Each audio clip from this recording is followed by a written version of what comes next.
Wenn ich die Welt aus dir erschaffen könnte, würde ich dir den Atem nehmen, um den Wind daraus zu machen, dass er ewig um uns weht. Und wenn ich die Welt aus dir erschaffen könnte, würde ich deine Wärme nehmen, um die Sonne zu erschaffen, sodass sie nie mehr untergeht. Ich würde deinen Atem als die Winde nehmen.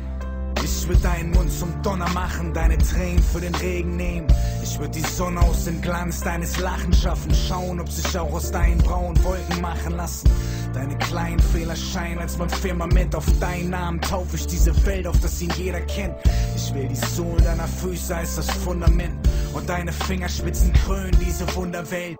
Ich würde das Leben aus den Venen deiner Lenden nehmen und deinen Geist nur den Weisen als Erkenntnis geben. Würde deinen Rücken nehmen, um jedweden Berg zu stützen. Als Atmosphäre deine Wärme, um den Mensch zu schützen. In deinen Augen Aufschlag als Tag. Wenn du die Augen zumachst, wird meine Nacht gemacht. Und wenn du sagst, es sei Blasphemie, so bin ich schuldig in den Augen dieser Schönheit. Ich verlass dich nie.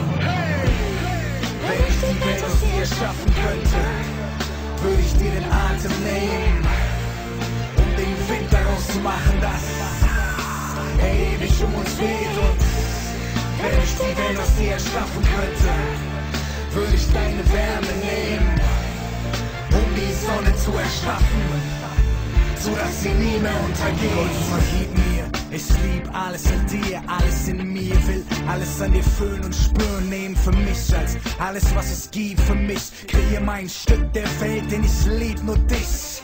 Ich würde die Schenkel deiner Beine teilen, um Berg und Tal zu sein, fruchtbar und rein. Könnte deine Brust meine Rebe sein und deine Lust meine Trunkenheit. Ich high von Mana, getränkt in Wein, high von nichts mehr als deinem Sein. Deine Beine umschlingen mich wie ein heiligen Schein. Ich kann nichts sehen, wenn du wegblickst, und meine Aussicht, wenn du weg bist, imperfekt ist. Deine Umarmung ist der Halt des Schnees. Wenn du mich loslässt, begraben mich Lawinen beim Gehen. Und wenn du sagst, es sei Blasphemie, so bin ich schuldig in den Augen dieser Schönheit. Ich verlass dich nie. Wenn ich die Welt aus dir erschaffen könnte, würde ich dir den Atem nehmen, um den Wind daraus zu machen, dass er ewig um uns weht. Und wenn ich die Welt aus dir erschaffen könnte, würde ich deine Wärme nehmen, um die Sonne zu erschaffen, dass sie nie mehr. Wenn ich die Welt aus dir erschaffen könnte, würde ich dir den Atem nehmen, um den Wind daraus zu machen, dass er ewig um uns weht. Und wenn ich die Welt aus dir erschaffen könnte, würde ich deine Wärme nehmen,